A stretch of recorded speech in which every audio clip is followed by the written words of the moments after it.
Tahun 80-an, di kampungku belum ada listrik. Setiap malam, suasana kampungku gelap gulita, bagaikan ada di dalam gua.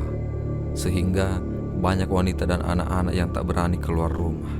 Tapi, biarpun suasana kampung dalam keadaan gelap, kegiatan masyarakat semacam ronda malam tetap digalakkan, karena banyak hewan ternak raib digondol maling. Mbah Adi, sebut saja namanya demikian, harus rela berjalan memutari kampung ketika mendapat jatah ronda. Hal tersebut dilakukan supaya kampung kami jauh dari gangguan maling. Saat ronda, Mbah Adi selalu melewati tempat yang dianggap keramat. Biasanya, jika mendapat jatah ronda, Mbah Adi keluar rumah sekitar pukul 8 malam.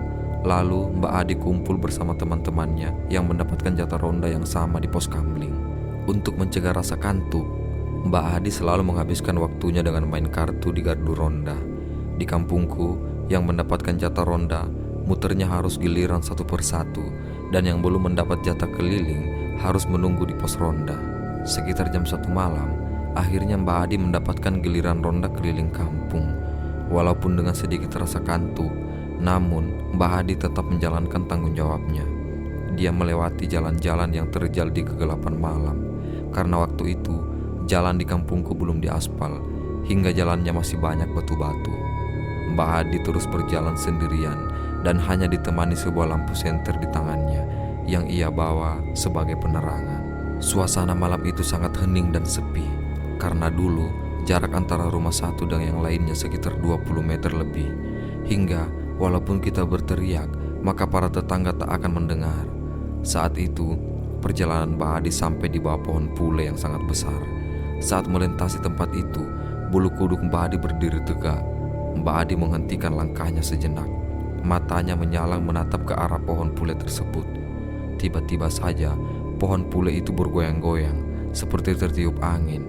Pada malam itu, angin tak berhembus. Mbah Adi pun merasakan kalau di situ ada hal yang sangat aneh, karena pohon-pohon yang bergoyang hanyalah pohon pule itu saja. Sedangkan pohon-pohon lainnya berada di sekelilingnya tak bergerak sama sekali. Didorong rasa penasaran yang sangat besar dan ingin mengetahui, lalu Mbah Adi berkata, "Iki lelembut opo wong?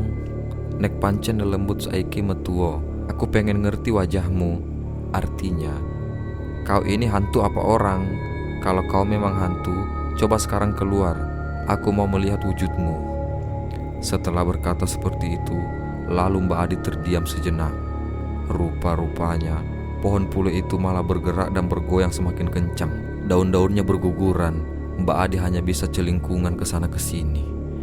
Tiba-tiba saja dari ada pohon pule tersebut muncullah sosok makhluk halus yang berwujud seperti kakek-kakek, namun sangat tinggi sekali.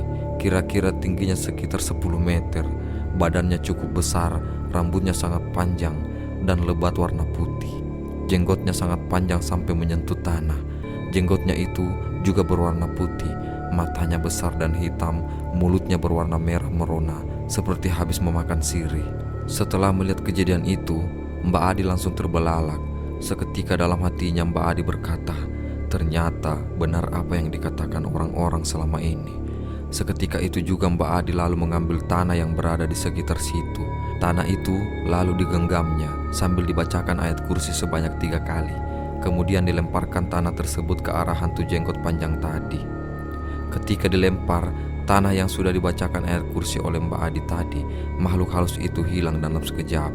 Kemudian Mbah Adi langsung melanjutkan langkahnya. Sesampainya di pos ronda, Mbah Adi tak menceritakan kejadian yang baru saja dialaminya, karena Mbah Adi khawatir teman-temannya tak berani lewat situ.